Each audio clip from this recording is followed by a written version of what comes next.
Judulnya adalah From Chaos to Control, Exploring Cloud Security Through Rules and Permission. Ini judulnya aku yang buat. Kenapa aku bikin judul ini? Karena biasanya kan kalau ada serangan cyber atau hacker atau serangan yang dari internal, biasanya itu kan bikin chaos tuh. Jadi serangan dari hacker di luar dan juga karena insider threat lainnya. Karena serangan itu nggak cuman dari luar loh, tapi bisa dari dalam internal company kita sendiri, entah itu karena human error atau salah setting. Jadi di sini tujuanku adalah dari kita ngubah dari kekacauan jadi kontrol menggunakan cloud. Oke. Jadi sebelumnya perkenalkan nama aku Felicia Maitri, aku biasanya dipanggil VV. Dan untuk sekarang aku masih berstatusnya mahasiswa ya, tapi masih ada full time sebagai junior security engineer. Dan di junior security engineer ini aku juga pegang cloud. Buat kalian yang mau connect sama aku bisa, teman-teman bisa connect di LinkedIn Felicia Maitri atau ke Discord aku yaitu Thunder. Nah, sekarang aku bakal overview singkat tentang materi apa aja yang akan aku bahas. Pertama, aku pengen ceritain sedikit tentang pet aku sebagai cybersecurity student. Karena aku lihat di sini yang join itu juga sebagian juga mahasiswa ya. Jadi mungkin bakal relate sama Joni sebagai cybersecurity student, struggle-nya apa dan semacam itu. Terus kenapa peralihan karir aku menjadi seorang cloud engineer? Terus nanti aku bakal intro sedikit ke dalam cloud, membahas on-premise versus on-cloud. Terus aku bakal bahas resource billing di dalam cloud, yaitu dari GCP. Terus aku bakal bahas dua komponen penting yang berkaitan sama role-based access, yaitu IAM, Identity Access Management, dan PAM, Privilege Access Management. Kemudian aku bakal serve juga case study sebagai contoh-contoh buat kasus breach di cloud dan gimana cara best practice-nya. Jadi, semoga kalian enjoy ya buat beberapa jam ke depan. Oke, jadi semua tuh berawal ketika aku kuliah sebagai cybersecurity student di BINUS. Di BINUS itu aku awalnya ngira kalau cybersecurity itu cuman kayak berkaitan tentang red team dan juga hacking. Jadi aku kira ketika aku masuk, petnya tuh adalah sebagai seorang hacker. Terus ternyata setelah aku telusurin lagi di kuliah ternyata nggak cuma diajarin tentang red team, dia juga ajarin tentang blue team juga. Entah itu diajarinnya sebuah monitoring, hosting hosting kayak SIAM sendiri, dan diajarin server admin, juga ada beberapa compliance. Jadi aku semakin tahu kalau karir itu ada yang di bidang red team dan blue team. Ini buat karir-karir itu besar banget, seperti yang dibilang di Merdeka Sabar tadi, kita ada pentest, bug hunter, auditor, analis, engineer, dan lain-lain. Nah, terus setelah itu aku pilih untuk minatnya di bidang blue team. Karena aku tuh merasa kalau misalkan aku tuh bisa menjaga sebuah sistem atau aku tuh bisa menjaga seorang hacker buat masuk ke dalam sistem aku ngerasa tuh punya pride. Jadi dari situ aku ngerasa aku harus blue team nih. Jadi dari situ karena BINUS punya program 3+1, jadi aku coba apply untuk menjadi intern di Blibli. Di Blibli ini aku ada belajar sebagai security engineer sekaligus analis, ada kayak analisis serangan-serangan yang ada, dan juga engineering dan coding. Nah, terus untuk skripsi, ada teman aku yang mengajak untuk membuat blockchain playground namanya Casino Haze. Dan setelah itu diajak buat submit ke Black Hat Asia Arsenal, dan puji Tuhannya itu tembus sehingga bisa di-present di Marina Bay Sands di tanggal 4 April kemarin. Jadi beruntung banget ada teman-teman setim yang jago, dan dari BINUS juga sangat support. Nah, setelah intern, aku tuh pengen eksplor lagi karir cyber lainnya. Karena aku sebelumnya udah pernah coba rating juga waktu di BINUS, kayak part-time jadi rating gitu. Setelah itu aku di internnya kan udah menjadi full tim nih, jadi aku pengen eksplor karir baru. Dan disitulah aku temuin ada karir yaitu cloud engineer. Jadi kita bakal masuk, kenapa sih aku pilih karirnya sebagai cloud engineer? Nah, mungkin sebagian tuh udah tahu apa itu cloud dan sebagian mungkin belum. Nah, sebenarnya tuh cloud itu tuh kan memiliki providernya masing-masing kan. Ada kayak GCP, AWS, Azure, Alibaba, Oracle, dan masih banyak lagi. Jadi sebenarnya tuh tugas kita sebagai user itu adalah buat mengelola cloud, di mana kita tuh udah disediain sama vendor fitur-fiturnya, dan kita tinggal ngelakuin, optimize, atau jadi kayak desain sistemnya. Tapi mungkin terbesit di pertanyaan kalian, kenapa sih cloud engineer itu juga butuh sisi cyber security? Kan kita tinggal pakai fiturnya aja, tinggal kita pencet, tinggal kita customize aja. Kenapa sih kita tetap butuh seseorang yang ngerti di bidang cyber security? Nah, ini tuh dibutuhin karena kita sebagai cyber security itu akan menghandle bagian cloud security. Bayangkan kita pengen melindungi data, aplikasi, dan infrastruktur dari sebuah perusahaan yang menggunakan cloud supaya nggak bisa diakses atau diretas sama penyerang. Buat protect, itu diperlukan seseorang yang ngerti dari sisi security-nya. Karena cloud security itu tuh share responsibility model, yang artinya ada beberapa hal yang itu tuh tanggung jawab dari provider cloud. Tapi ada juga banyak hal yang merupakan tanggung jawab dari kita sendiri. Misalkan data. Kalau data itu, provider cloud security itu sudah menjaga gedung dan bangunan warehouse, data warehouse supaya aman. Tapi kita tuh tetap harus mengelola sisinya dari sisi keamanan data, di mana kita tuh harus melakukan konfigurasi dengan benar dan memberikan akses akses ke orang yang hanya berkepentingan saja, dan kita nggak boleh kasih akses itu ke public database. Jadi ketika penyerang melancarkan aksi, ketika kayak misalkan kebobolan atau apa, tapi kita udah pasang nih akses kontrol yang tepat. Jadi hacker itu belum tentu bisa mengakses si data-data yang mereka inginkan. Nah, sekarang nih data breach yang di cloud ini sangat meningkat banget. Dari source-nya IBM Cost Data Report, terdapat 82% data yang ke-breach di tahun 2023 itu adalah data yang disimpan di dalam cloud. Karena kan sekarang udah banyak banget company yang migrasi ke cloud dari on-prem.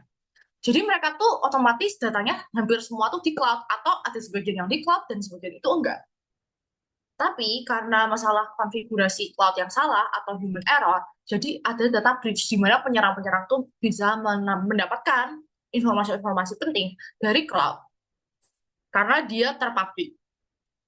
Nah, kemudian ada juga report dari Checkpoint di mana data breach di tahun 2024 yang dari public cloud environment itu membuat kerugian sebesar 5,17 juta USD, meningkat 13,1% dari di tahun 2023. Nah, jadi ini tuh kan semakin merasakan ya guys, data breach dari cloud ini, sehingga kita sebagai orangnya cyber security harus bisa mendesain keamanan di dalam cloud dan menjaga role based aksesnya. Nah, tapi sebelumnya apa sih itu cloud? Nah, jadi cloud computing sendiri itu adalah penyediaan layanan computing, yaitu server, penyimpanan data, database, network, software, dan masih banyak lagi yang mereka itu tuh di internet. Jadi kalau zaman dulu, kalau misalkan kita pengen nge-hosting sebuah server, itu kan kita perlu kayak gedung ya, berisi server fisik, networking, kayak server fisik itu maksudnya kayak rack server, blade server, power supply, networking itu kayak switch, router, firewall, terus kita perlu storage-nya, kita perlu siapin OS-nya, perlu database, jadi kayak perlu sebuah gedung lah. Dan selain itu juga diperlukan orang-orang yang ngerti, jadi kayak mereka tuh harus ngerti gimana cara networking, mengkonfigurasi, atau ngebikin sebuah server. Terus kita juga harus pentingin heating, ventilation, sama air conditionernya, di mana itu tuh kalau ruangan yang kayak data center itu kita harus atur suhunya dengan benar. Terus kalau misalkan dia kebakaran, kita kan nggak bisa nge-sprinkle air juga kan, kita perlu kayak hal lain untuk sebagai solusi dari kebakaran data center itu. Jadi disinilah kenapa company itu kadang mikirin untuk pakai cloud. Karena dengan layanan cloud, ini tuh kita bisa menyimpan sumber daya kita di cloud, dan kita tuh bayarnya sesuai dengan pemakaian kita juga nggak usah ngelola infrastruktur gedung-gedungnya gitu. Nah, tapi apakah sebenarnya semua itu harus di cloud?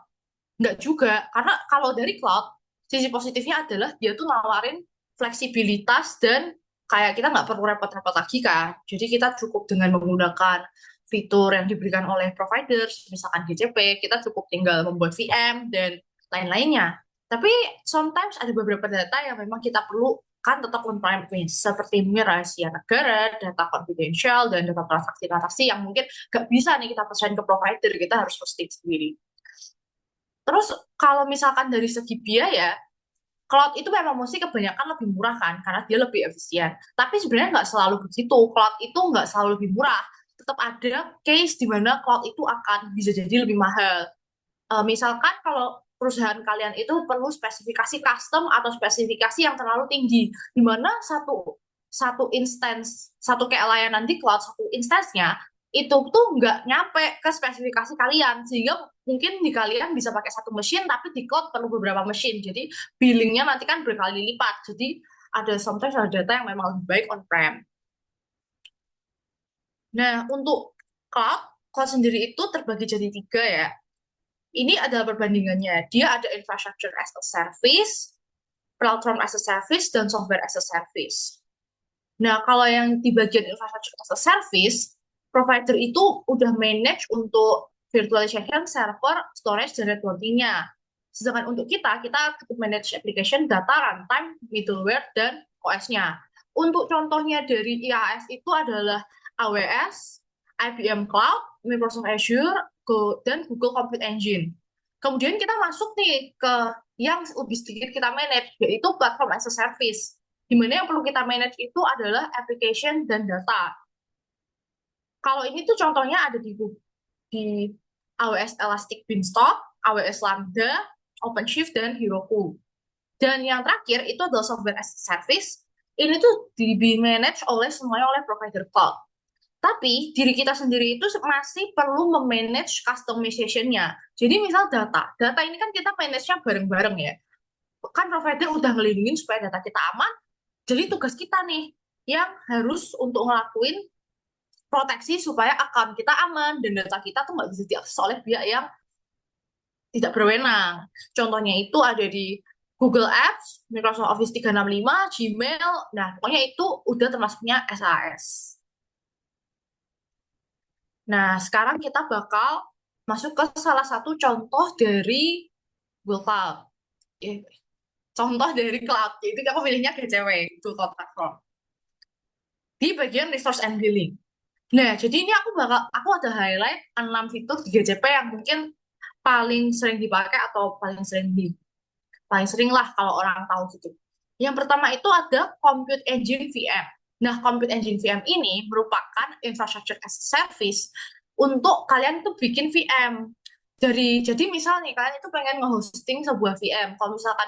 Kalau on-prem kan kalian perlu data center dan perlu mesin-mesinnya juga. Kalau di Google Cloud, ini kalian tinggal menggunakan fitur Compute Engine VM. Kita bisa pilih jenis mesinnya, sistem OS-nya mau apa, networknya, dan juga bisa simpen data di sistem. Yang kedua, itu ada Cloud Storage Bucket.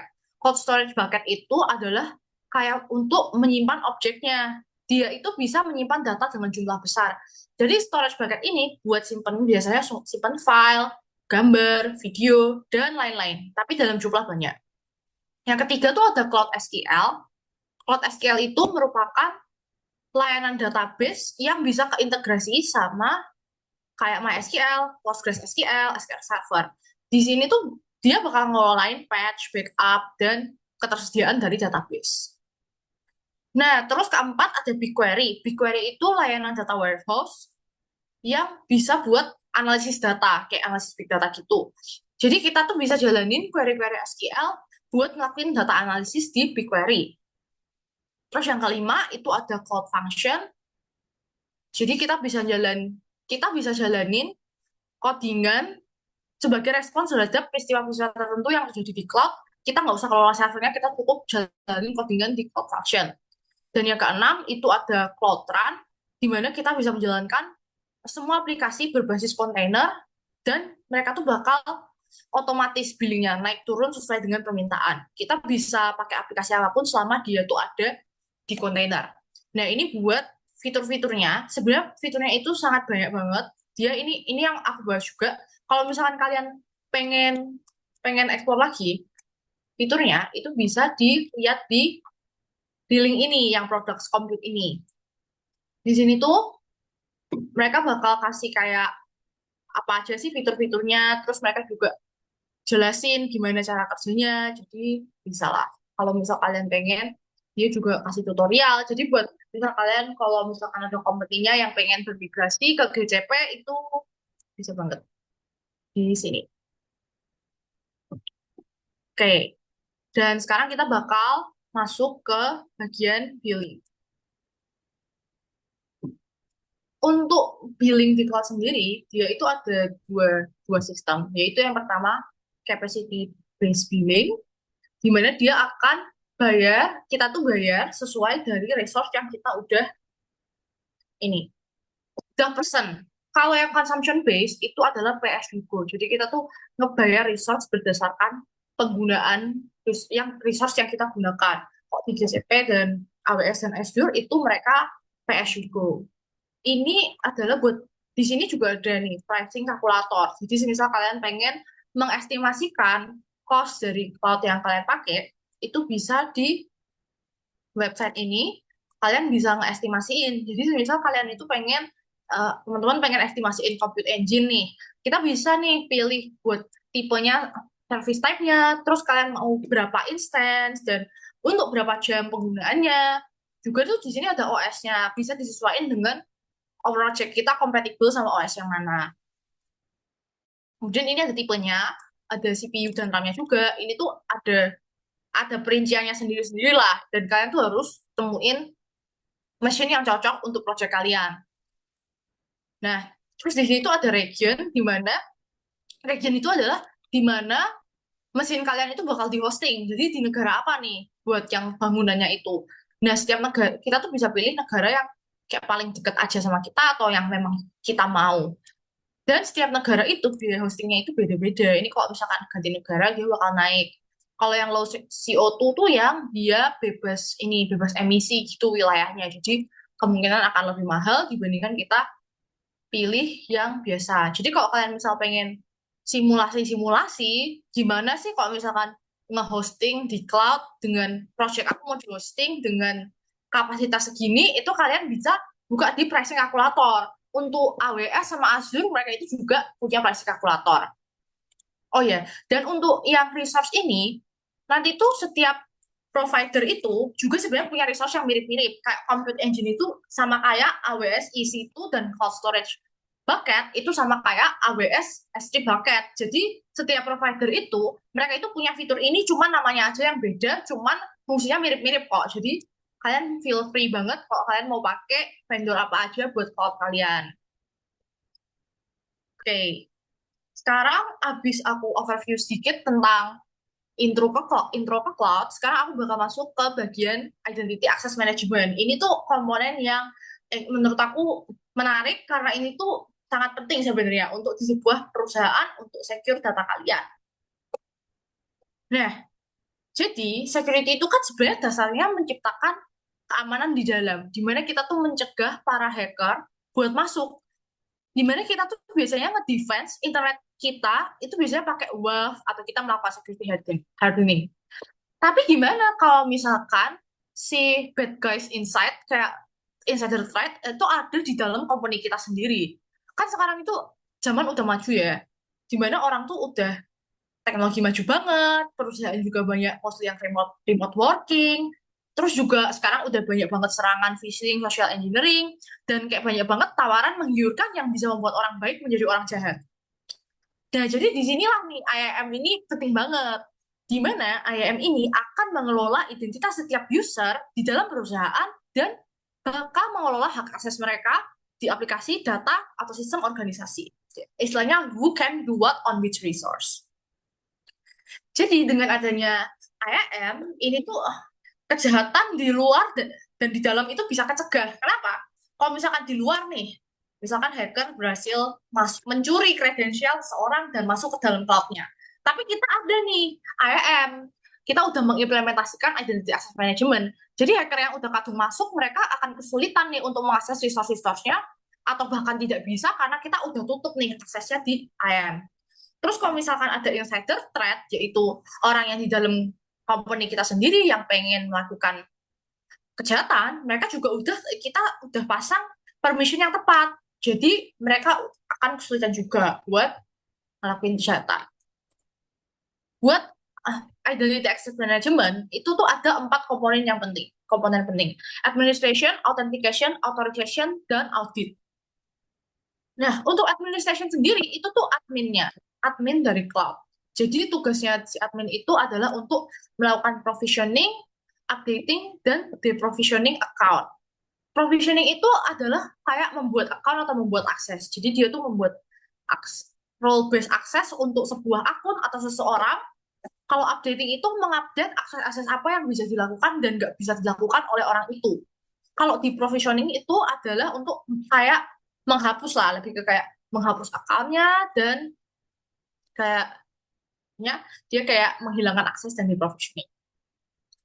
Kalau authentication itu tuh authentication yang terjadi di setiap orang.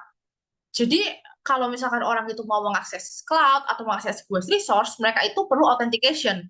Ya, pasti kita semua udah tahu lah password sama multi-factor authentication. Dan ketiga itu ada authorization, yaitu di mana setiap orang itu nggak bisa mengakses sembarangan resource. Mereka itu hanya bisa mengakses resource yang memang sudah ada di role yang mereka punya. Dan juga kita setnya untuk list privilege. Jadi buat permissionnya itu sangat terbatas. Yang terakhir itu audit. Audit itu artinya kita make sure ketiga komponen ini udah berjalan dengan baik. Gitu, administration, authentication, sama authorization-nya itu sudah berjalan. Dengan cara kita melakukan log tracking, dengan nge-tracking nih progres kita sejauh apa nih di IAM, dan juga melakukan compliance verification. Nih, contoh dari IAM itu ada single sign-on, multi-factor authentication, dan role-based access control. Dimana ini tuh tiga contoh yang mungkin terlihat sangat simple, tapi ini bisa berimpact besar. Kalau role-based access, pasti yang kita tahu, kita ngatur akses berdasarkan peran pengguna dan jabatan pengguna. Kalau MFA itu adalah melakukan multi-factor authentication, dengan cara loginnya nggak cuma pakai password, kita bisa pakai biometrik, bisa pakai aplikasi autentikator, atau pakai verifikasi nomor HP. Kalau single sign-on, itu kita bisa mengakses beberapa aplikasi dengan satu kali login. Jadi kita misalkan dengan Gmail, kita cuma dengan single sign on Gmail kita bisa mengakses akun-akun Google yang kita punya gitu. Sekarang aku bakal move ke satu skenario IM. Nah, jadi ini tuh ada skenario-nya itu ada HR yang memiliki pegawai baru. Jadi sebuah company itu memiliki orang baru di dalamnya.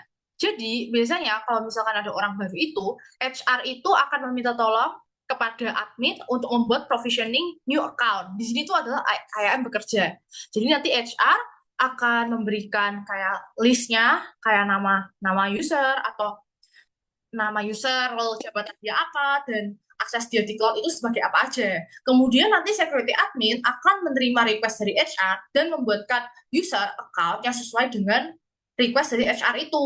Jadi kita sebagai security admin tugasnya adalah membuatkan account dan menaruh role based access yang tepat. Misalkan seorang developer, dia aksesnya bisa nge-view apa aja dan mengedit apa aja dan mengupdate apa aja yang bisa diupdate gitu. Nah, sekarang kita bakal demo buat IAM. Ini tuh adalah demo yang sangat simpel. Jadi ini tuh demo tentang cara pasang role, ngelepasin role, dan juga apa yang bisa dia lihat. Karena kesalahan konfigurasi cloud kayak IAM yang salah, tidak adanya MFA, dan penyimpan data yang nggak enkripsi, itu bisa menyebabkan impact yang besar. Nah, ini untuk demonya, buat make it simple, aku bakal pakai lab dari Google Cloud Platform, yaitu Cloud Skill Boost. Cuman kalian kalau misal mau coba, kalian itu bisa coba di AWS, Azure, ataupun Alibaba. Jadi, ini buat demonya, itu aku ada pakai lab di sini. Jadi ini tuh kalau kalian mau cobain juga, kalian bisa pakai Google Cloud Skill Boost. Ini labnya itu lab yang benar-benar kasih tahu tentang Identity Access Management. Nih, aku bakal jelasin aja overview tentang lab ini ya.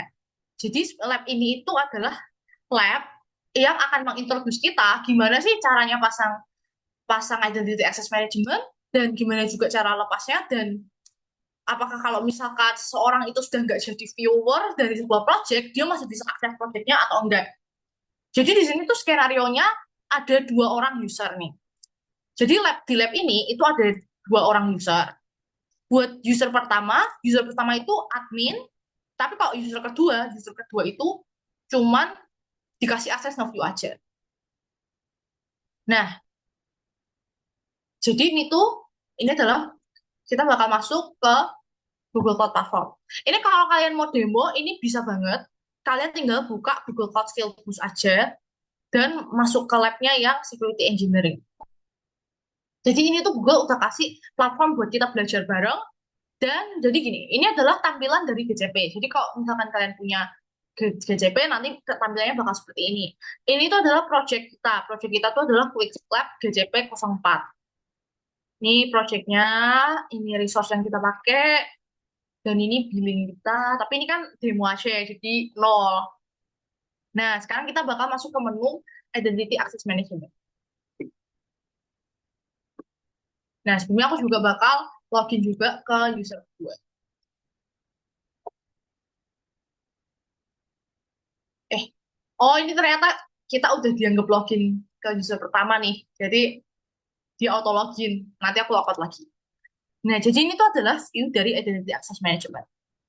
Di sini tuh akan kelihatan prinsipalnya siapa, name-nya siapa, dan role dia apa. Atau kalian bisa lihatnya view by roles. Jadi di sini tuh ada beberapa role yang terpakai. Ini tuh role-nya itu bisa kita buat sendiri ya. Jadi kalau kita nanti ada company yang mau pakai ICP, nanti security engineer-nya bakal bikin role identity access management-nya. Nah, di sini kan udah ada nih. Ini user pertama kita punya role-nya engine admin, BigQuery, editor, owner, viewer. Kalau student kedua cuma punya role viewer. Nah, jadi gimana nih kalau kita misal kita pengen ngedit role-nya student kedua? Username 2 itu bisa diedit role-nya. Jadi so far kita cuma tinggal perlu assign role aja ke dia. Dan ini tuh adalah role-role yang udah disediain sama lab-nya. Tapi nanti kalau kalian misal hosting cloud sendiri, kalian itu harus bikin role sendiri. Tapi ini udah di hosting. Jadi kalau buat basic role itu ada editor, owner, dan viewer. Basically owner ini yang permissionnya paling gede karena dia bisa lihat semuanya. Kalau editor itu cuma bisa view, create, sama update, delete resource yang diassign ke dia. Dan terakhir itu paling rendah viewer. Nah, sekarang aku bakal coba buat ini. Buat bikin suatu storage bucket. Jadi kan tadi aku bilang kalau Google Storage Bucket itu bisa menyimpan data, file, atau objek di dalam cloud. Jadi di sini kita bisa masuk ke cloud storage dan bucket. Nah, di sini kita bakal bikin bucket kita dulu. Bucket itu buat bucketnya yang nyimpan file kita. Misalkan My Storage Project. Jadi ini terus kita bakal lanjutin aja. Terus ini buat aku simpen di sini dulu. Buat ininya kita pilih aja multi region dan ikutin aja. Ini kita langsung langsung create aja. Ini karena ini semua aku bakal pakai default. Jadi kita langsung bikin bucket kita. Nah, bucket kita ini tuh sistemnya itu public. Nah, sekarang kan bucket kita udah jadi nih. Sekarang aku mau coba untuk logout dari sini dan login ke user kedua. Jadi dari user kedua bisa ngelihat si bucketnya ini ada atau enggak. Ini aku pakai username gue.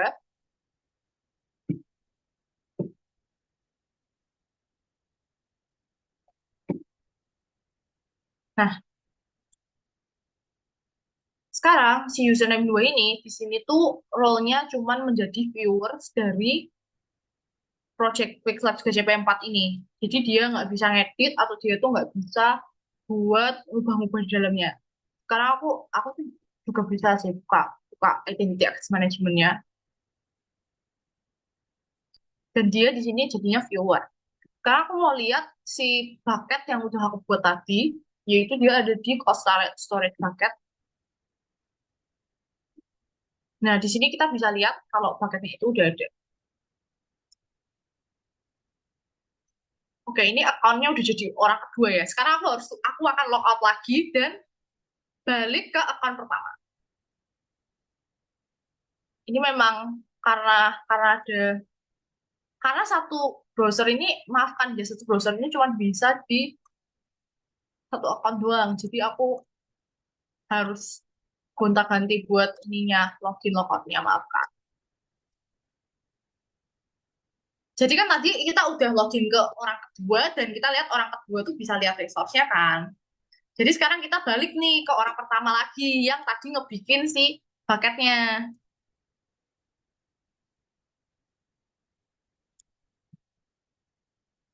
Nah, terus di dalam bucket itu aku pengen tambahin file. Jadi di sini aku akan tambahin file aku, yaitu sampel. Nah, sekarang setelah aku tambahin file dan aku udah tambahin semuanya, aku bakal balik lagi ke bagian Identity Access Management. Nah, di sini aku pengen nge-remove gini. Aku itu pengen pengen nge-remove user kedua dari akses project. Jadi user kedua itu nggak akan bisa ngelihat project Quick Labs GCP ini. Tapi aku pengen user kedua ini tuh juga bisa ngelakuin download, lihat dan download si sampel.txt. Jadi caranya gimana? Kalau misalkan dia nge-view nggak bisa, tapi dia bisa mendownload atau melihat. Jadi caranya tuh pertama kita bakal hapus dulu nih, hapus si akses video. Sekarang kita cek nih di user kedua apakah aksesnya ini udah kehapus.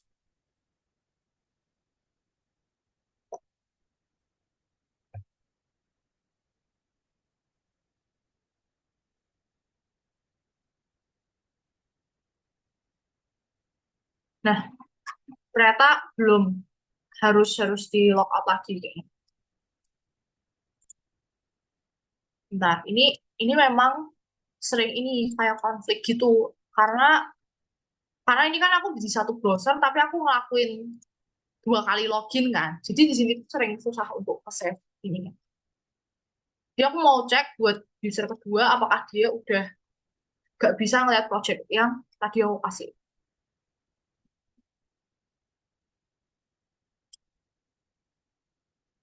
Bentar, kenapa ya? Dia ternyata masih bisa untuk ngeliat ini. Bentar,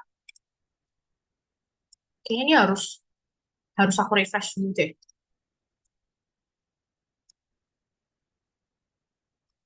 Oh ya, aku bakal login jadi user pertama lagi dulu dan aku cek apakah permission di user kedua ini udah kehapus.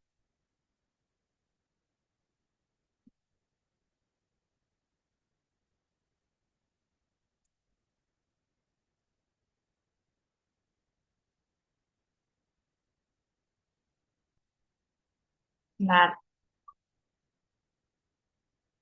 Nah, jadi terus di sini kan user kedua ini udah aku hapus dari akses viewer kan. Tapi entah kenapa ketika aku login ke user kedua, itu tuh dia masih bisa lihat padahal udah aku hapus. Jadi seharusnya ini tuh karena masalah dari browser aku karena aku pakai satu browser tapi aku login ke 2 akun yang berbeda. Jadi di sini kayak konflik gitu. Kita coba dulu ya, kita login lagi ke user kedua.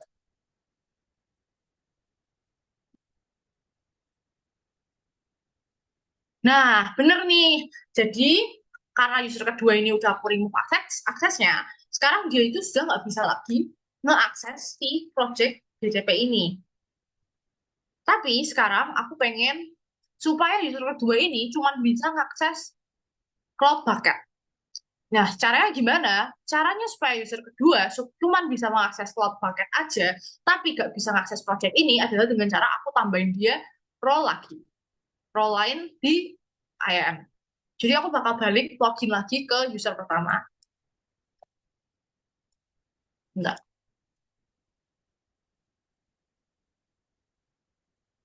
Nah, di user pertama aku bakal tambahin role Identity Access Management buat user kedua, di mana dia itu cuman bakal bisa melihat cloud bucket aku.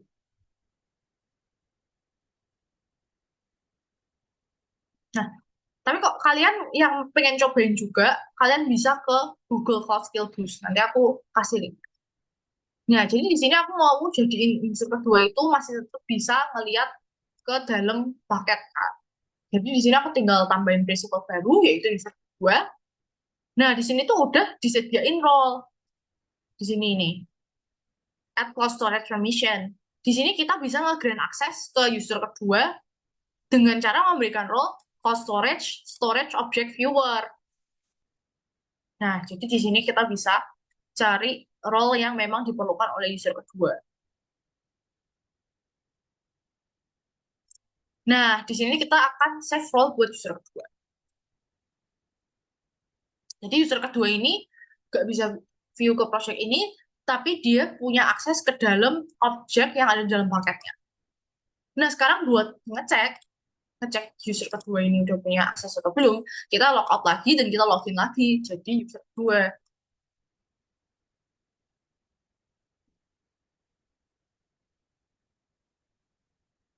Nah, di sini kita bisa, benar, ini user kedua, ini masih masih jadi user pertama nih kayaknya.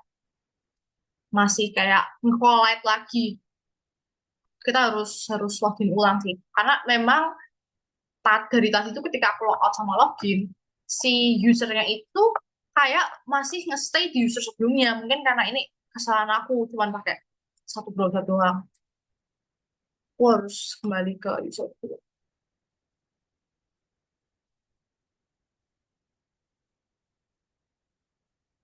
Coba ya. Hmm, user kedua masih masih punya akses. Bentar, kayak lagi ya. Jadi ini sebenarnya seharusnya nah, dia udah nggak bisa lihat nih.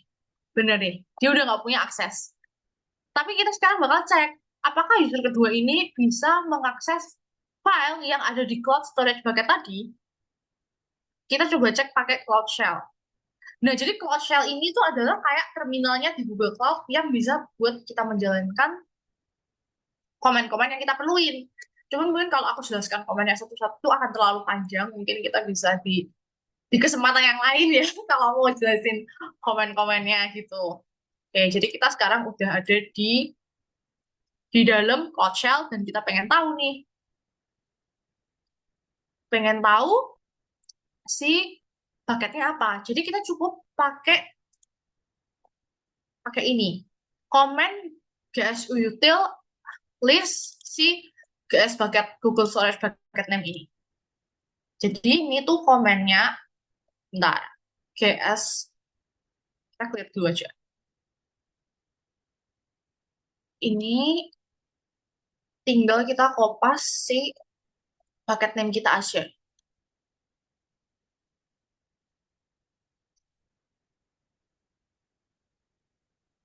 Nah, kita tinggal pakai komen ini. Nah, dan bener kan, kita masih bisa ngeakses si sampel txt ini meskipun kita sendiri nggak punya akses ke dalam projectnya ini. Nah, jadi gitu guys, itu demo singkatnya aja. Maaf kalau belum sempurna, nanti mungkin akan di kesempatan lain lagi bisa ya. Jadi ini tuh adalah demo yang menunjukkan bahwa kita tuh bisa pasang, kita bisa kayak memberikan akses identity access management ke sebuah user, bisa nge-revoke permission-nya juga, tapi itu bukan berarti kalau user itu nggak bisa melihat project-nya, bukan berarti mereka itu belum tentu bisa akses datanya loh. Jadi itu tuh penting banget ya buat pemasangan role ini. Kalau misalkan kita salah pasang role, nanti user itu bisa melihat kayak data-data yang seharusnya bukan ke authorize-nya mereka. Oke, jadi sekian dari demo singkat tadi. Sekarang kita bakal masuk ke topik selanjutnya, yaitu Privilege Access Management. Nah, Privilege Access Management ini merupakan sistem keamanan untuk mengelola akses akun yang memiliki hak akses tinggi di dalam suatu organisasi. Kenapa sih PAM ini penting banget di dalam sebuah organisasi? Karena Privilege Management, Access Management itu memastikan bahwa hanya orang person in charge itu yang bertanggung jawab dengan sebuah task. Jadi kalau misalkan seseorang itu pengen melakukan update atau mengakses suatu resource, mereka itu tuh harus request PAM dulu. Mereka itu nggak bisa sembarangan. Jadi misalkan di Google Cloud kita punya banyak project, nggak bisa terus kita tuh punya akses nih ke project itu sebagai developer. Terus kita pengen ngelakuin update, kita tuh nggak bisa langsung main aja, main deploy aja. Jadi untuk deploy kita tuh harus request PAM. Di sini tuh PAM itu juga berfungsi supaya need to know and list privilege access. Jadi hanya orang-orang tertentu yang bisa akses itu. Ketiga, just in time access. PAM itu tuh ada batas waktunya. Jadi nggak, kita tuh misalkan udah dapat akses nih untuk ngedeploy suatu production, kita nggak akan bisa deploy selamanya. Itu tuh ada batasannya. Kalau di GCP itu maksimal di 4 jam sih harusnya. Jadi nanti tuh ketika kita melakukan request, kita pengen deploy sesuatu dan kita itu request privilege access management, nanti tuh akan ada waktunya. Jadi kita tuh harus request-nya itu sesuai dengan purpose kita, aksesnya apa aja, dan waktunya itu nggak bisa lama lah. Ini juga mengurangi penyalahgunaan akses.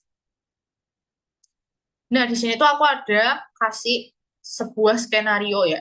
Ini skenario ini harusnya skenario simpel buat Pak.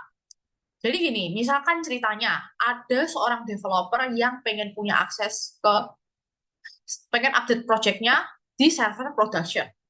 Dia itu gak bisa main update aja, dia harus request Pak. Jadi pertama itu user akan melakukan akses untuk melakukan request PAM. Pertama, dia bakal ngisi PAM sementara, just in time access. Misalkan nih, ngisi sebuah formulir, judulnya mau update microservice, durasi aksesnya 2 jam, terus project apa yang mau dia akses, dan jenis aksesnya apa. Misal dia perlu akses SSH, atau dia perlu akses GitHub, seperti itu.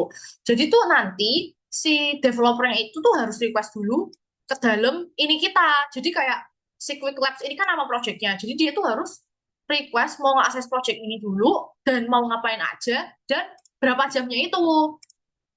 Nah, setelah dia request, dia tuh bakal approval rules. Jadi dia nggak bisa langsung di-update.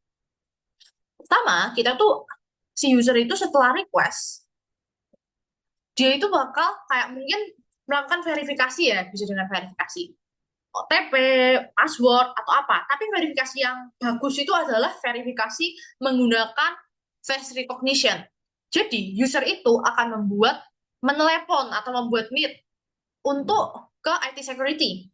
Jadi di sana nanti IT security ini akan menyuruh user untuk on cam dulu. Jadi ketika user mau request deploy sesuatu, mereka masuk ke dalam meet, terus mereka on cam. Terus dicek nih apakah ini beneran usernya ini yang mau melakukan approval atau ini cuma deepfake atau apa. Kalau yang benar ini usernya, maka dari pihak administrator itu bakal melakukan approval PAM di user ini. Setelah itu, dia itu akan memberikan semacam kunci gitu. Jadi kunci ini itu merupakan kunci yang buat ke akses si PAM-nya itu. Dan dari kunci ini kita akan membukakan akses ke SSH dan GitHub aksesnya. Jadi setelah dia dapat akses, si user ini dapat akses, dapat approval PAM, dapat kuncinya, dapat aksesnya, user ini kan bisa melakukan update di 2 jam kan. Dia bisa akses server, workstation, device, dan hal-hal yang diperluin di dalam PAM itu. Nah, tadi kan dia kan di dalam kayak Meet kan, Google Meet atau Zoom atau apa. Si user itu ketika dia ngelakuin update, dia tuh harus mengangkat share screen, dan share screen-nya itu harus sepenuhnya di-record. Jadi ketika user ini ngelakuin update ke sebuah project dia tuh bakal share screen dan di-record. Setelah share screen-nya itu di-record, nanti tuh kita bakal dari security bakal nge-replay lagi dan ngelakuin audit terhadap log apa aja yang dilakuin sama user ke server GCP-nya ini. Setelah itu kita harus simpan juga archive videonya. Ya sebenarnya kelihatan mungkin terlihat agak panjang ya. Kenapa sih kok seorang developer pengen update suatu server di prod, tapi dia kayak harus, mungkin terkesannya ribet, dia harus kayak request PAM dulu, ngisi PAM-nya, ngelakuin Google Meet, device recognition, terus belum lagi harus di-record, dan semua lognya tercatat. Nah itu mungkin terlihat rumit, tapi ini sebenarnya sangat penting buat jagain keamanan di dalam sebuah organization kan. Karena dari log-log yang ada, kita pasti bisa ngerti nih, flow-nya dia ngapain aja, dan misalkan terjadi breach atau compromise dari log-log yang tersimpan dan record-record yang tersimpan itu, kita tuh bisa tahu ini timeline-nya gimana. Nah, jadi setelah itu ya udah kita simpen recordnya, dan setelah itu ketika PAM-nya udah selesai, dia bakal kabarin kita buat memutus aksesnya itu. Jadi itu contoh simple dari Privileged Access Management, yaitu dengan kalau misalkan seorang developer ingin melakukan deploy ke server cloud. Nah, sekarang kita bakal move on buat bahas kasus.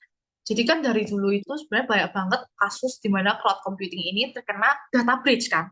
Nah, data breach itu kan bisa terjadi karena dua penyebab. Entah itu kesalahan dari provider cloud atau itu kesalahan dari kita sendiri kan. Nah, jadi kali ini aku itu bakal bahas dua kasus cloud data breach. Gimana? Dua kasus ini tuh satunya itu karena kesalahan dari si provider, provider cloud-nya, dan kalau yang satunya itu adalah kesalahan dari user-user itu sendiri. Nah, ini tuh kasusnya itu aku udah bahas dari AWS S3 Bucket sama Oracle. Jadi yang pertama aku bakal bahas tentang AWS S3 Bucket yang mengekspos sensitif customer data. Jadi AWS S3 Bucket itu kayak bucket buat nyimpen kayak kayak file, config, file-file video, foto sama kayak yang bucketnya GCP. Jadi kenapa masalahnya? Bentar, ini kenapa when it happen-nya nggak terlihat? Oke, jadi pertama masalah itu diawalin dari ini. Jadi ini tuh ada dua orang security security researcher yang Rand Lokal sama Nom Rotten yang menemukan cybercrime operation yang menghasilkan ribuan kredensial seperti AWS, secret keys, dan lain-lain. Kenapa si para hacker, komplotan hacker ini bisa mencuri kredensial-kredensial dari AWS S3 Bucket? Hal ini terjadi karena company yang menggunakan AWS S3 Bucket itu ada kesalahan konfigurasi dari human error-nya dan menyebabkan AWS S3 Bucket ini bisa terpublic access. Oke, jadi musibahnya itu terjadi di tanggal di timeline-nya mulai dari Agustus 2024, di mana dua security researcher ini, si Nom Roten dan Ran Lokal, itu menemukan kasus ini di Agustus 2024, dan dia tuh report ke Israeli Cyber Directorate di September 2024, dan dia juga report nih ke AWS di 26 September 2024. Nah, kasus ini tuh baru sukses dimitigasi di 9 November 2024. Jadi memerlukan sekitar 1 bulanan untuk mitigasi hal ini. Oke, jadi kenapa kenapa ini kan kapan nih? Terus kenapa kok bisa ke breach? Ke breach-nya itu adalah karena banyaknya miskonfigurasi dan insecure coding dari orang yang nge-setup AWS S3 Bucket ini. Ada banyak banget file yang terekspos seperti .env, config, dan git files. Terus kan kalau misalkan ada file yang isinya .env, itu biasanya kayak berisi dari environment variable mereka, di mana kemungkinan tuh ada credential, kayak secret key, password, dan lain-lain. Kalau dari config, itu adalah gimana cara mereka nge-config aplikasi mereka kan, jadi kan bahaya juga. Terus di dalam situ kemungkinan ada hard-coded credential. Nah, jadi penyerangnya ini siapa sih?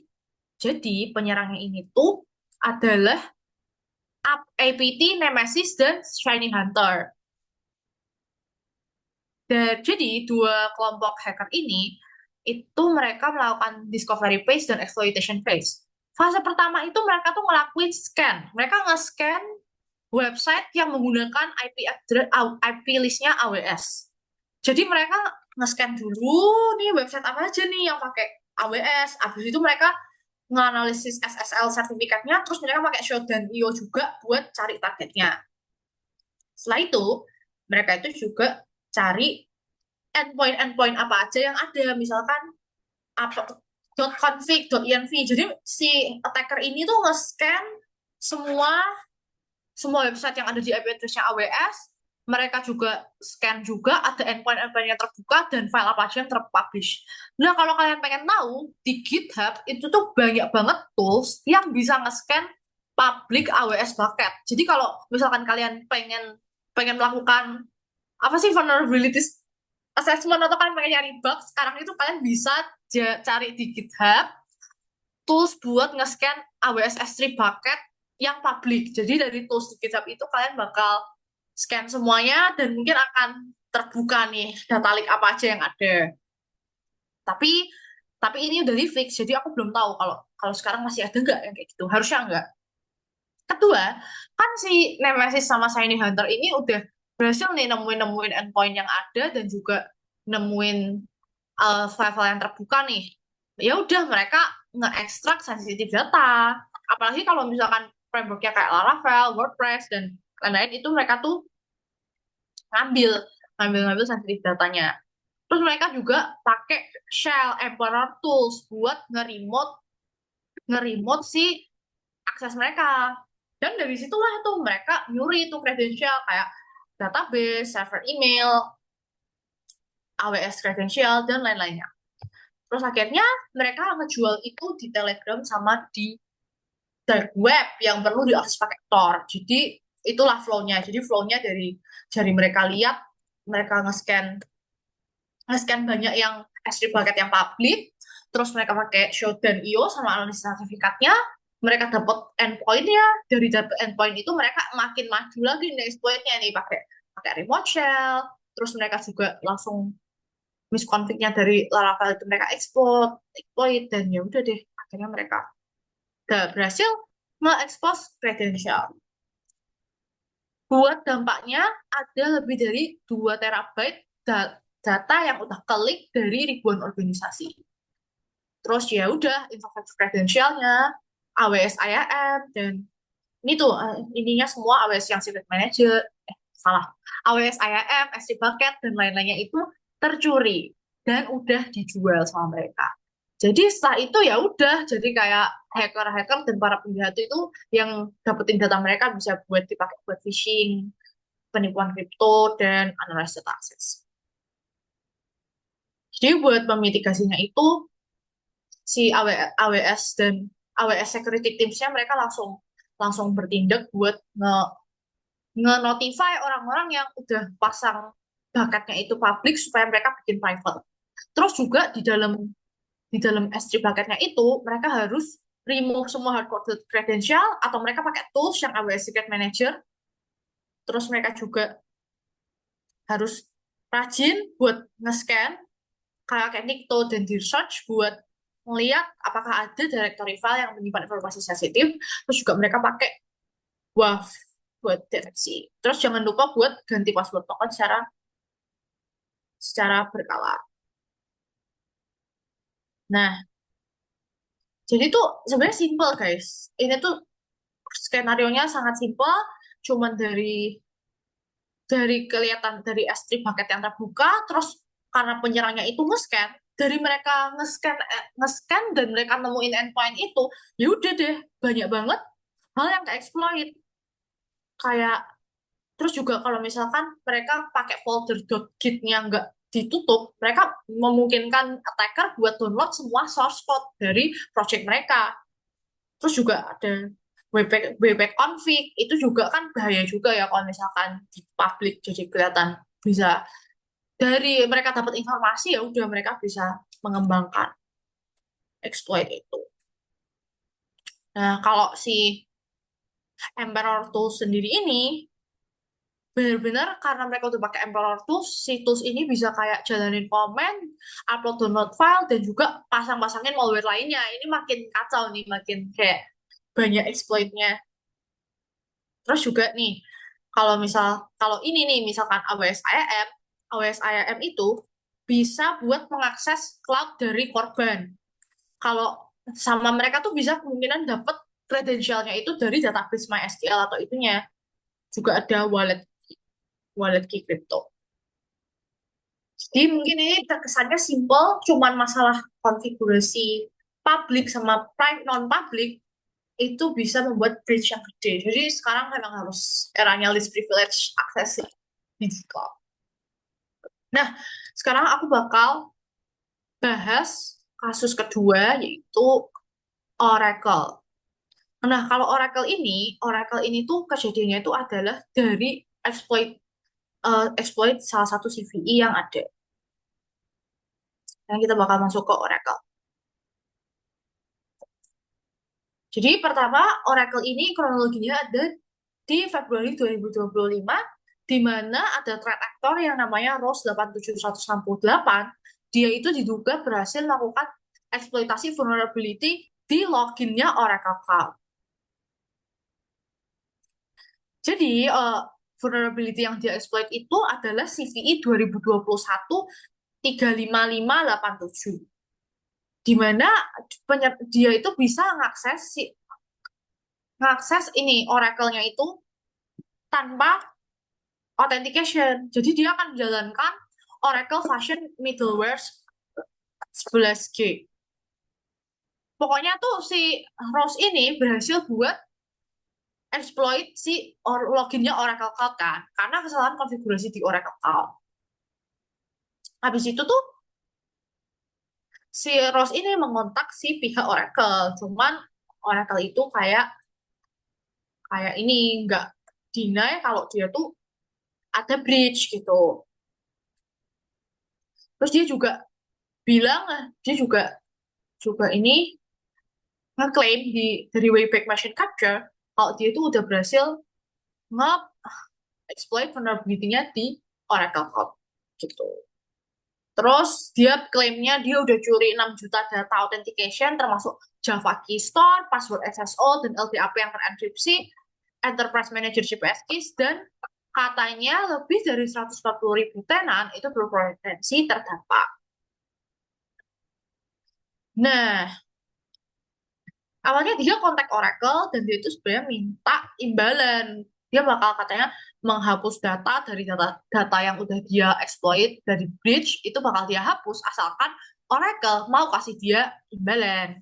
Tapi karena nggak ada balasan lebih lanjut, akhirnya dia ungkapin diri di breach forum. Dia bilang dia jual, akhirnya dia jual 6 juta records dari Oracle Cloud Login System. Dan ini di-rate sebagai high severity. Dia juga kasih sampel data yang berhasil dia breach. Terus dia juga nyari bantuan nih, kon dia udah nge-breach password tapi masih terencrypt, dia cari siapa nih yang bisa bantuin buat nge-decrypt password yang ini. Nah, tapi Oracle ini masih denial. Dia bilang kalau data ini tuh nggak terpublish dari Oracle Cloud dan semua data itu sudah aman. Tapi ada dari sumber SOC Radar ada yang bilang kalau Oracle itu minta customer mereka, customernya Oracle Cloud untuk mereset password mereka.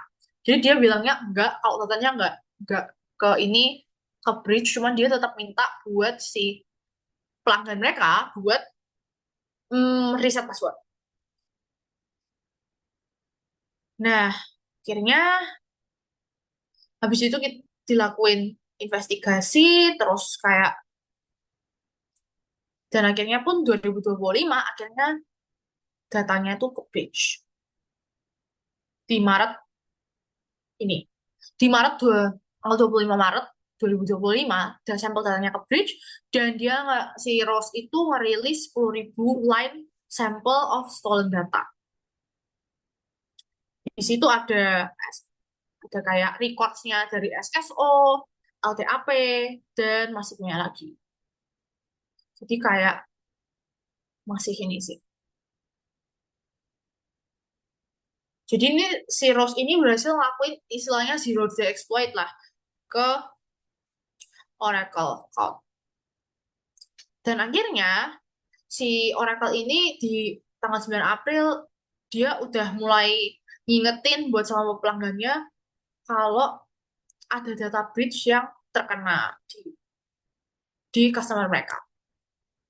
Jadi ini adalah contoh dari sampel data breach yang dirilis sama si hacker, di mana dia ngerilis semuanya di TXT dan dalamnya itu data breach yang berhasil dia exploit dari Oracle. Di sini dia impact ke 140.000 cloud tenants dan ya udah setelah itu akhirnya udah dilakukan mitigasi, yaitu pertama dia kayak ngeriset semua kredensial seperti SSO, LDAP, dan semua password itu harus di reset. Kedua, ngelakuin investigasi lebih dalam tentang sistem apa yang terdampak, dan habis itu kayak terus melakukan monitoring ke dark web, apakah data-data dari Oracle tersebut masih terjual atau enggak. Setelah itu akhirnya mereka juga berkolaborasi buat nge-fix vulnerability ini dan kayak pokoknya inilah memitigasi semuanya kayak probability-nya di fix dan data-data yang kekunci itu kayak berusaha dimusnahkan recordnya. Jadi itu sekian buat 2 kasus. Nah, jadi dari kasus-kasus sebelumnya dan juga dari hal-hal yang kayak yang kita alamin, pasti kita gimana sih memitigasi supaya ini semua itu nggak terjadi. Oke, jadi untuk best practice-nya, mungkin ada tiga yang ingin aku kategorikan. Yang pertama itu selalu hardening environment cloud kita. Kita tuh harus matiin service yang nggak kepake, port yang nggak kepake, debug mode, terus juga default kayak root itu tuh harus di disable atau di remove. Terus jangan pernah pakai yang admin-admin. Pokoknya ini mitigasinya harus dilakuin lah. Jangan pernah pakai default credential atau pakai CSP, HTTP header. Dua, kita tuh harus list privilege access, di mana kita nggak boleh kasih admin akses ke semua orang. Read only itu udah cukup. Nanti kalau misalkan mereka aku pengen lebih lagi, ya udah mereka pakai PAM. Jadi cukup sebagai viewer aja, nggak perlu orang-orang jadi admin. Terus juga untuk identity access management role, itu juga harus benar-benar diperhatiin ya. Kita harus jadi security architect, kayak ngedesain jadi identity access management setiap orang itu bagaimana. Terus kita harus pakai rules yang berbeda-beda untuk development, testing, sama production. Yang ketiga, kita tuh bisa ngelakuin automate config scanning. Jadi kita kayak rajin-rajin aja buat nge-scan dan memonitoring cloud kita. Jadi dengan kita lakuin monitoring itu, kita bakal tahu nih ada nggak ya potensi breach di kita itu.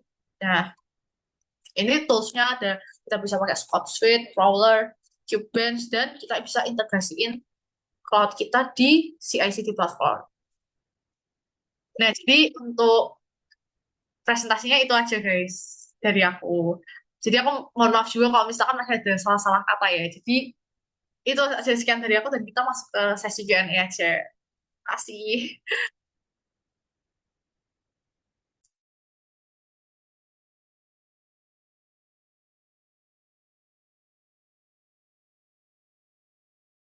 Oke, seru banget ya tadi ya. Mungkin dari rekan-rekan semua ada yang apa ya masih awam gitu kan sama cloud ini seperti apa. Karena kan umumnya kita hanya taunya back end, front end, dan ternyata ada penghubung lagi datanya itu di cloud gitu kan buat nyimpan mungkin gambar atau data-data yang kredensial gitu kan.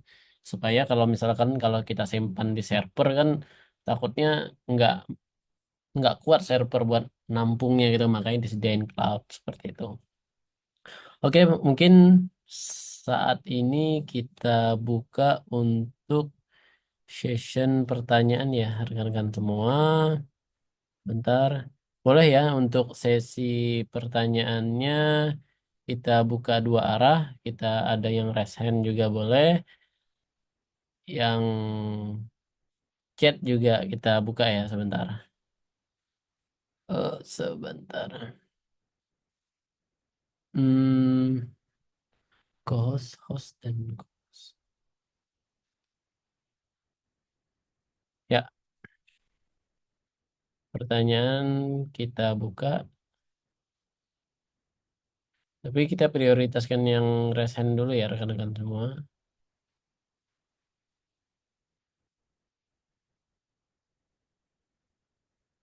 Oke, yang pertama ada Mas Rio, boleh untuk Mas Rio udah nggak raise hand. Oke, ada Mas Tommy ya. Kita Mas Tommy, kita open mic terlebih dahulu. Silakan open cam yang pertama ya. Yang pertama open cam, yang kedua silakan perkenalkan siapa dan dari mana.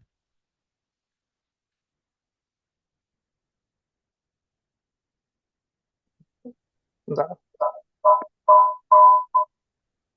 Baik, terima kasih Mas Bersih. Baik, ini topiknya cukup menarik ya, terkait dengan PAM juga, kemudian terkait dengan dialog juga. Saya Tommy, saya berasal dari Kota Padang, ya bekerja di IT juga.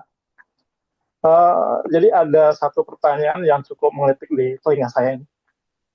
Kalau seandainya bagaimana kita itu mendeteksi, kemudian merespon aktivitas yang mencurigakan yang menggunakan kredensial sah dalam cloud. Jadi dalam kata insider trade lah. Jadi bisa dikatakan penyalahgunaan kredensial IAM yang sah tanpa adanya kesalahan autentikasi di AWS misalkan. Nah, itu gimana cara kita mendeteksinya sama merespon aktivitas yang mencurigakan tersebut? Paling itu aja sih pertanyaannya. Terima kasih. Baik, mungkin langsung bisa dijawab. Oke, baik Kak. Terima kasih atas pertanyaannya. Jadi ini pertanyaannya gimana cara kita ngedeteksi insider threat di dalam organization kita sendiri kan. Nah, jadi sebenarnya ada beberapa cara nih. Jadi misalkan kita tuh kita yang sebagai anggaplah kita sebagai security admin cloud, di mana kita yang ngurusin PAM sama identity access management-nya. Nah, biasanya itu kalau misal ada insider threat, itu tuh bakal ada aktivitas mencurigakan. Pertama nih, misal pola perilaku yang nggak wajar. Jadi misalkan nih dia seorang developer, terus dia kayak pertama biasanya tuh kita bisa tahu dari login dia ngakses cloud ini nggak di luar jam kerja. Misal kita kerjanya 9 sampai 6, tapi kok dia ngaksesnya subuh nih, kayak kenapa nih orang tiba-tiba login subuh padahal dia lagi nggak lembur gitu-gitu kan. Itu sebenarnya patut dicurigai juga ya. Kecuali memang mungkin orangnya rajin. Pertama, waktu login yang tidak biasa. Kedua itu aktivitas yang nggak wajar nih. Misal dia dia ini developer, tapi kok dia tiba-tiba kayak ngedownload data mulu nih, ngedownload aset-aset kita mulu, atau tiba-tiba dia dia ngedeploy yang aneh-aneh nih, ngedeploy yang di luar dari job desk dia, kayak deploy hal yang di luar akses dia, ngedownload resource yang bukan hak dia juga, dan ngebuka-buka project-project yang mungkin bukan job desk dia. Tapi makanya di situ kan IAM itu berperan banget kan buat menutup semua itu. Tapi kalau misal tetap dia ada insider threat, meskipun udah kita atur, ya itu kita bisa cek dari kelakuannya, kenapa dia tiba-tiba berperilaku agak aneh gitu. Terus atau dia kayak melakukan konfigurasi yang mencurigakan, atau dia tiba-tiba kayak ke API yang yang lumayan penting, kayak download, kirim, atau ngambil sesuatu. Itu penting banget. Terus kedua, kalau login itu kita bisa cek juga lokasi sama geo IP-nya. Kalau misalkan tiba-tiba ada lokasi yang mencurigakan, kayak misal dia login kok dia dari negara China atau mana, padahal company kita aja semua pegawainya orang Indonesia. Itu bisa juga tuh. Kita harus mulai was-was nih. Orang berperilaku aneh, terus juga login di jam yang nggak wajar, juga asalnya dari negara lain, ini juga wah mulai kita cek nih dia ngelognya ngapain aja. Terus kemungkinan ada juga dia pengen ngelakuin privilege escalation atau dia nge-abuse identity access management yang udah di-assign ke dia. Kayak misal dia tiba-tiba mengubah permission, terus dia matiin login kita, atau dia nambahin access key. Dari situ tuh, pokoknya kalau kita pengen tahu ada insider threat, itu tuh udah harusnya kelihatan sih, kelihatan dari anomali dia. Makanya itu kan company juga perlu tim kayak mungkin SOC atau yang nge-monitoring 24/7 kayak kegiatan-kegiatannya itu gimana. Dari situ harusnya tim SOC akan langsung tahu apa musibahnya atau apa anomali keanehan dari insider threat tersebut gitu Kak jawabannya. Oke, mungkin bisa menjawab ya Mas Tommy, bagaimana? Uh, Sejauh ini sudah sesuai sih, Mas. Oke, baik. Terima Mungkin kasih. ke penanya berikutnya ya. Silakan Mas Rio, perkenalkan diri dan dari mana? Halo, selamat malam, Kak Feli dan Mas Leo. Perkenalkan, saya Rio dari Jakarta nih. Mungkin saya kan tadi ngelihat background itu terkait dengan Blue Team lah ya, sebagai misalnya kayak buat enhance segala macam. Dari Kak Feli nih, pernah nggak sih nerapin untuk kayak CAPF, terus sama ya kayak security posturing itu kayak gimana sih kalau di apa namanya di cloud, kan saya sering dengar tuh dengan kata-kata seperti itu ya, kayak CWPP, CSPM gitu ya. Bener gak sih Kak Feli itu juga penting gitu di dalam cloud itu tuh kalau kayak gitu Oke, boleh. untuk security gitu aja. Itu aja sih.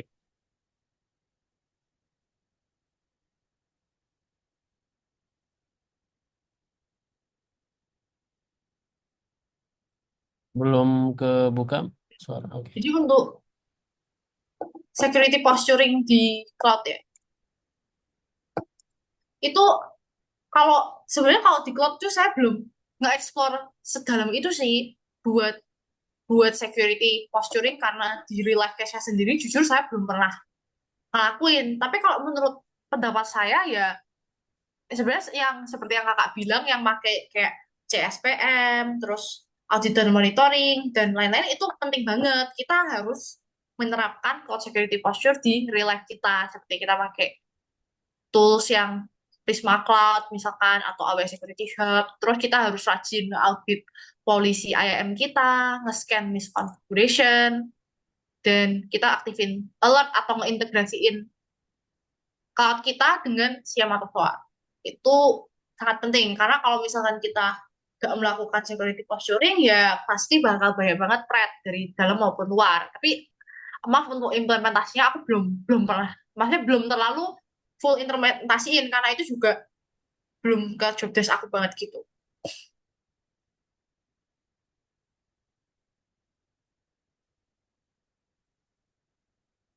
Oke, semoga bisa menjawab ya Mas Mas Rio tadi ya. Oke, yang penanya selanjutnya kita setelah ini nanti akan kubacakan yang di chat dulu ya.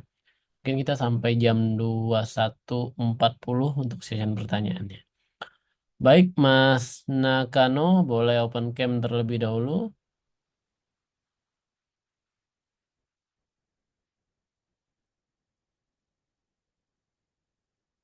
Mas Nakano,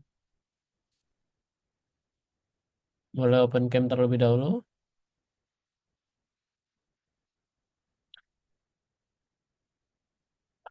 Oke, sepertinya tidak jadi buat nanya ya. Baik, untuk pertanyaan selanjutnya mungkin aku boleh pilih dulu ya.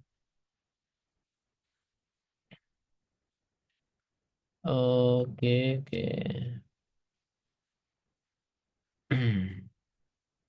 Fernando Luis, permisi ke Felicia.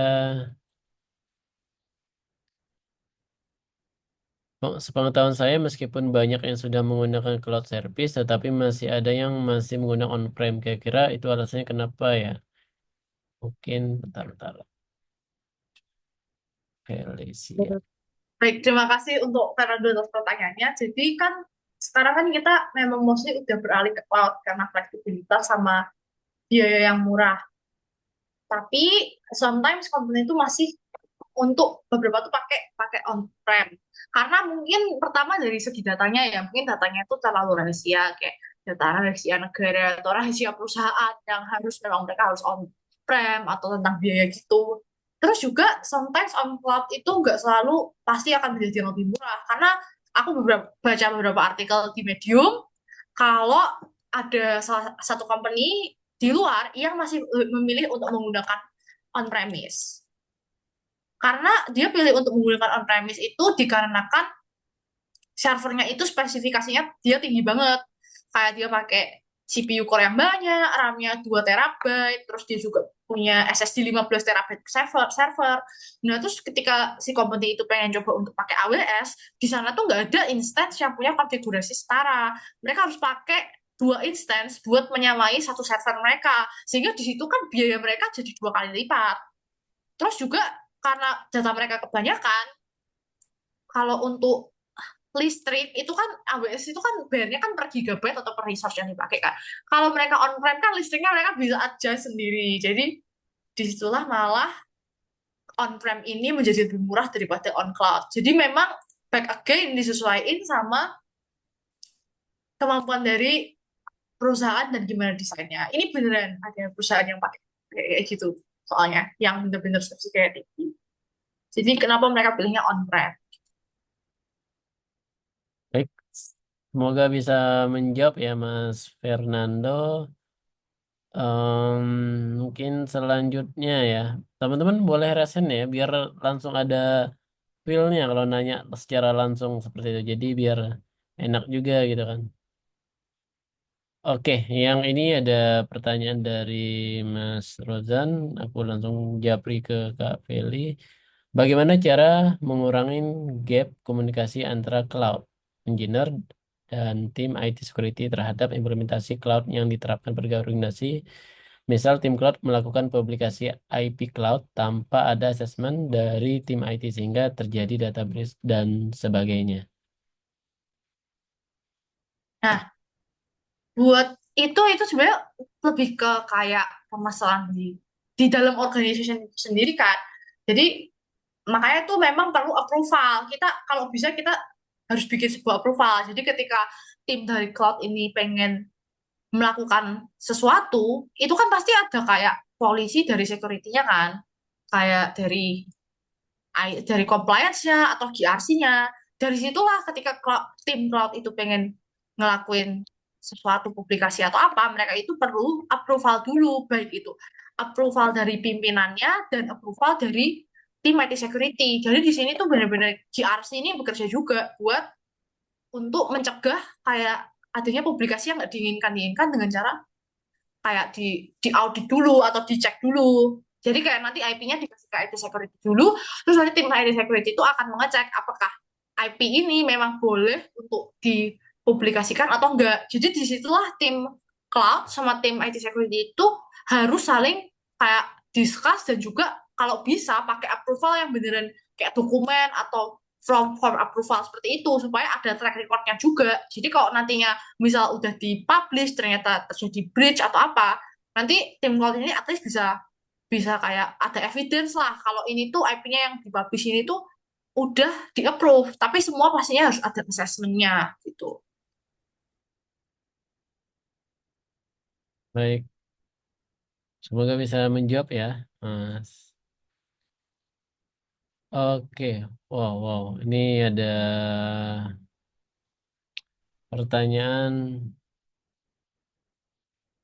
dari Mas Hilmi, masih baru juga, harusnya nggak jauh. Oh, Taki, saya ikutan course Google. Mau tanya Kak, kalau kasus pelanggaran data BSI di mana kelompok ransomware Lockbit 3.0 mengklaim telah mencuri 1,5 terabyte data sensitif termasuk informasi pribadi 15 juta nasabah dan karyawan. Bagaimana menerapkan prinsip seperti Zero Trust, arsitektur, audit keamanan berkala, dan pelatihan karyawan dapat mengurangi risiko ancaman insider kerentanan seperti kasus ini? Mungkin bisa dijawab Mbak Felicia. Mungkin Jadi untuk dari musibah-musibah yang sudah terjadi ya, kita pastinya perlu menerapkan berbagai prinsip nih buat mengurangi resiko. Jadi untuk prinsip-prinsipnya itu ya benar, kita pakai zero trust arsitektur, di mana kita tuh dari zero trust ini kita akan melakukan akses berbasis identitas dan kontekstual. Jadi itu setiap kita mau akses data, kita harus validasi dulu dari sistemnya berdasarkan identity, lokasi, perangkat, atau waktunya. Terus juga harus pisah-pisahin semua bagian sistem, terutama yang penting, dan juga pakai list privilege access. Jadi ketika misalkan ada hacker, mereka udah berhasil nih masuk ke server kita, mereka itu tetap kena zero trust. Jadi ketika mereka mau akses, mereka perlu pembuktian identitas dan juga hak akses tambahan buat akses data-data tersebut. Jadi ujungannya mereka udah punya akses ke server, tapi tetap nggak bisa akses data karena mereka tuh ini datanya kekunci kan. Jadi di sini memang penting nih zero trust. Terus kedua, kalau audit mungkin untuk mencegah data breach, company itu bisa ngelakuin audit secara berkala. Kayak misal dengan tim cyber security-nya, red team bisa pentest secara berkala dan melakukan vulnerability assessment, terutama di sistem yang internal. Terus dari blue team juga bisa nih, kalau SOC selalu pakai log dan siap monitoring buat deteksi anomali yang mencurigakan. Terus kita mungkin dari cloud, kita bisa review IAM-nya secara rutin buat hapus user yang mereka itu unauthorized access atau udah nggak aktif lagi. Terus kalau kalau buat training ke employee-employee-nya sendiri itu bisa mungkin dengan melakukan security awareness, kayak mungkin bikin poster secara berkala, terus juga Mungkin kita juga mengadakan kayak acara lah, acara sekalian kayak seminar buat security awareness. Dan kita juga selalu rajin banget memaparkan contoh dari phishing dan social engineering itu seperti apa sih, modus-modus hacker itu seperti apa sih, kita kayak rajin-rajin lah security awareness, terutama buat ke orang-orang yang memang punya akses yang seperti developer seperti itu. Jadi sebenarnya dari ketiga prinsip itu tuh kalau bisa banget dijalanin buat mencegah terjadinya data breach. Tapi ya back again harus ada komunikasi dan juga semua orang harus mau diajak bekerja sama.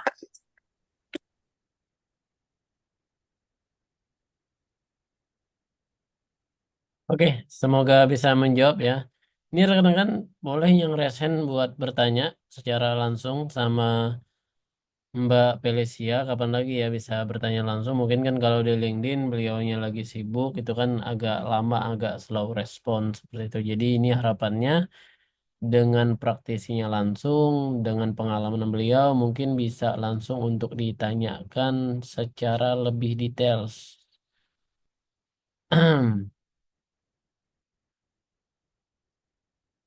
Mungkin ini pertanyaan yang kolom chat terakhir ya dari Mas Dwiki Prayoga. Terkait implementasi security, apakah bisa memanfaatkan AWS, WAF, dan juga mungkin konsep API gateway pada suatu infrastruktur di company atau startup? Silakan Mbak Felicia. Oke, jadi ini pertanyaannya tentang gimana menggunakan AWS Web sama API Gateway. Nah, ini tuh kita tuh bisa menggunakan AWS Web sebenarnya kalau kita menggunakan AWS Cloud. Kita bisa. Ya, pokoknya kita bisa tepatin untuk mencegah serangan di HTTP atau HTTPS kan, yang kayak SQL injection, XSS, terus kayak DDoS dan lain-lain, itu kita bisa nih pakai web buat memitigasi serangan tersebut. Jadi ketika nantinya ada serangan di cloud kita atau di mananya, itu AWS Web itu bisa ngeblok serangan itu, bisa ngeblok dan kita di sana bisa ngeblok IP-IP-nya juga gitu.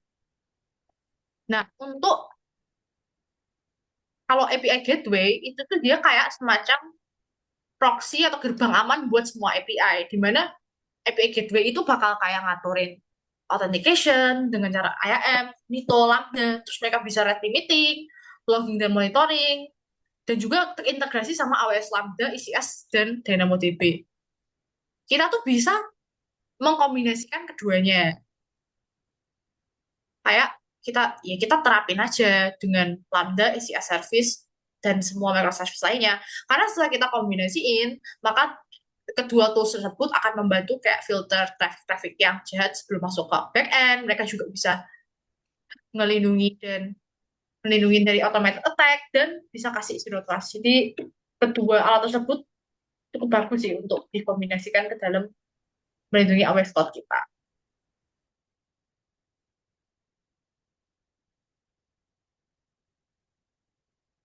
Mungkin satu pertanyaan lagi ya rekan-rekan. Kalau yang ada raise hand, silakan untuk raise hand. Tapi kalau tidak ada, mungkin aku bacakan satu pertanyaan lagi. Setelah itu nanti aku akan kirim link sertifikatnya ya. Sebentar, kita pilih-pilih terlebih dahulu secara random untuk pertanyaannya. Aku nanya pas ada juga. Oke, Fernando Lopez udah.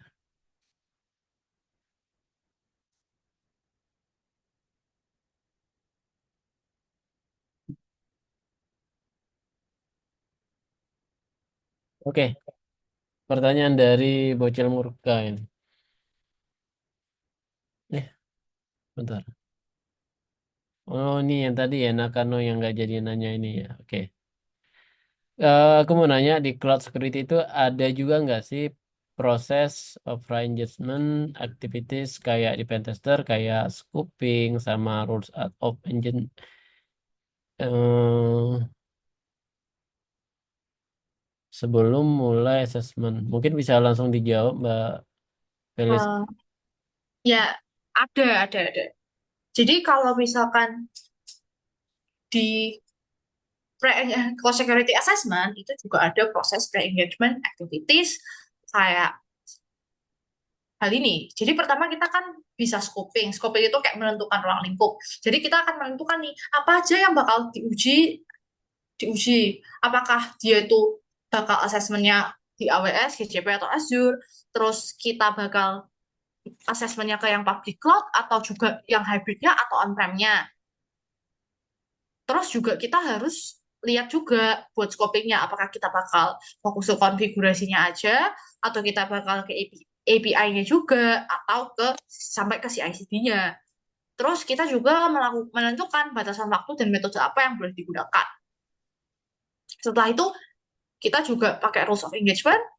Pertama, kita bakal bikin aturan teknis dan non teknis ketika kita ngelakuin assessment.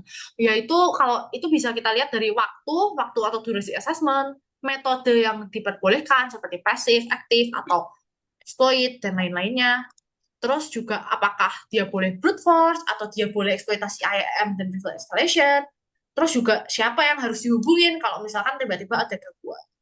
Terus juga buat assessment ini kita juga pastinya mirip lah sama pentest, pakai NDA juga, terus harus ada izin tertulis dan juga ada persetujuan dari vendornya kalau misalkan si vendor yang distribusiin ke kita itu juga punya batasan dalam assessment itu gitu.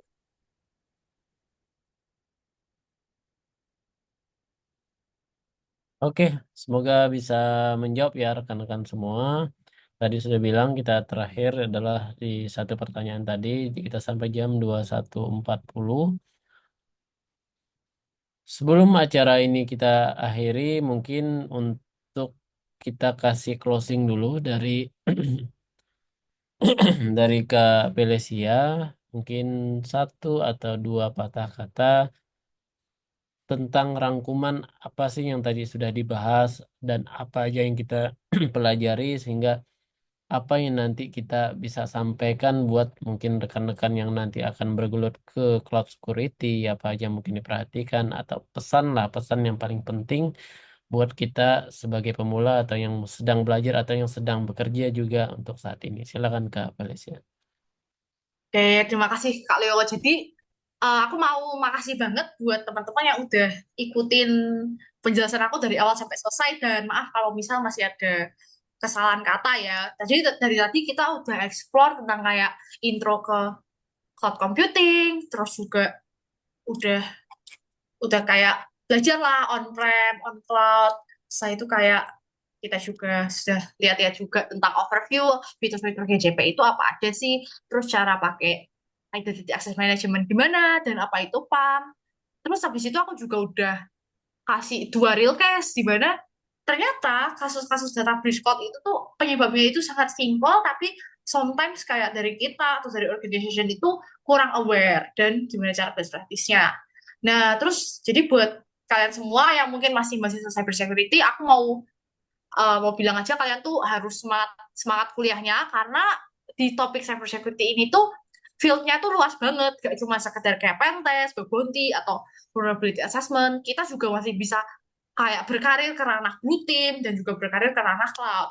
Terus buat kalian yang mau belajar cloud itu kalau buat dari GCP kalian bisa belajar course di namanya Google Cloud Skill Boost. Di sana itu udah lengkap banget. Terus kalian juga mungkin juga bisa belajar dari INE, itu ada sertifikasi namanya ICCA, itu juga tentang cloud. Terus juga kalau dari AWS dia juga bisa free, jadi kan bisa kayak start free account di AWS. Jadi belajar buat nge-build cloud sendiri. Terus juga kalau di GCP mungkin kalian juga bisa pakai free trial. Free trialnya tuh nggak berbayar kok. Kayak ya kalian cukup, tapi kalian harus masukin info payment. Tapi di situ nanti kalian bakal dapat limit berapa dolar gitu buat pakai GCP-nya langsung. Jadi kalian tuh bisa langsung praktek. Dan juga karena ini kan cloud juga semakin maju dan dipakai sama orang-orang, jadi semakin kesini makin kita harus aware. Jadi Semangat semuanya gitu dan terima kasih. Oke, terima kasih untuk Kak Felicia untuk kata penutupnya ya, rekan-rekan semua dengan tadi kata penutupnya sudah disampaikan oleh rekan kita Kak Felicia, itu sekaligus juga untuk mengakhiri acara pada malam hari ini. Dan sebelum acara kita akhiri, seperti biasa, aku akan membagikan sertifikat ya. Bentar.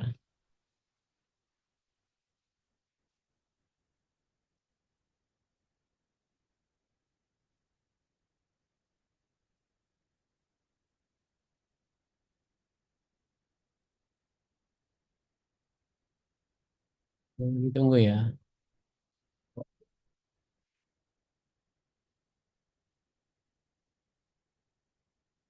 Oh,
ini akan kita tutup sampai jam 12 nanti malam ya. Dan meeting ini kita akan akhiri kurang lebih 5 menit lagi.